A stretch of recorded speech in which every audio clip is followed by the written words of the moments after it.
Hey everyone, welcome back to my channel where we learn to be a better programmer. And in this video, I'm going to teach you how to use Java Spring to create a REST API in 5 minutes. I've clicked create new project and I have Java selected and it's going to be a Gradle build project. Okay, awesome. So it built, and so now we're going to look at some dependencies we need to add to our build.gradle.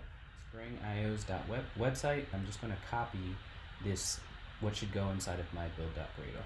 So copy build.gradle file, and then I'm just going to copy and paste exactly what I had in there, and then I'm going to click refresh and rebuild. Awesome. Packages.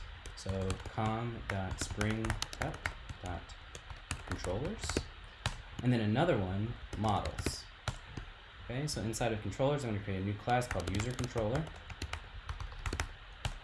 And then inside of models, I'm going to create a new class called user. And then inside of Spring Tut, I'm going to create a new Java class called server. Okay, so inside of the user class, all we need is something really simple. So I'm going to say private long user ID, and then private string first name. And then I'm going to say generate constructor, both of these. And then I also want to generate the getter for both of these. So that's all we need to do for the user. Now let's jump over to controller. Okay, so here I am in controller, and we need to add a couple of annotations. So we need to say REST controller, because this is going to be a REST API, and then we need to say enable auto configuration. Okay, so now we need to imitate a database. So we need to say map long to user, and then user mapping equals new hash map.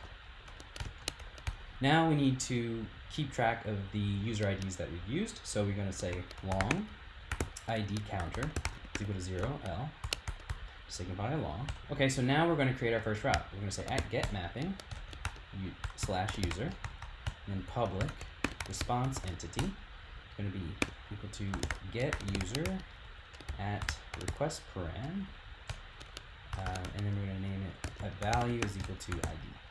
And we say long ID. Oops. Okay, so we're going to say if user mapping dot contains key ID, then we're just going to say return response entity dot accepted dot body is user mapping dot get ID. And then otherwise we're just going to return response entity dot bad request dot body user doesn't exist. Okay, and that's all we need to do for a get mapping. Now we're going to do a post mapping. So we're going to create a user. And it's the same route. We're going to say public response entity is create user, and then we say request param annotation like that.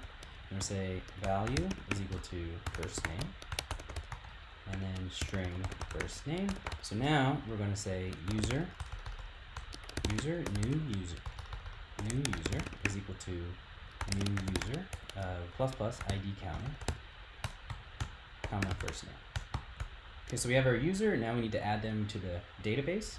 So we say user mapping dot put ID counter, comma new user. I say return response entity dot accepted dot body is new user.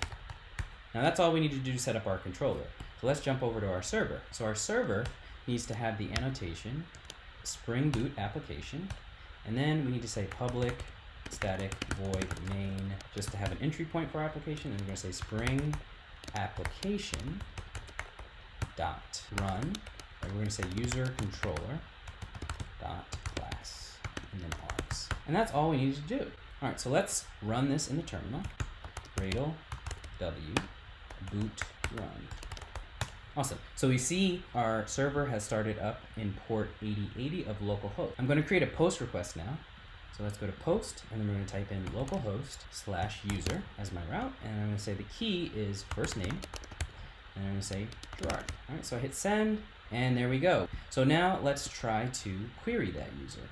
So if I say ID is equal to 1 and I hit send, and we get that user back. Okay, so that's all you really need to know about Java Spring. You can create routes just like you would with NodeJS and Express, or Python and Django, and it's super easy to use with Intellij.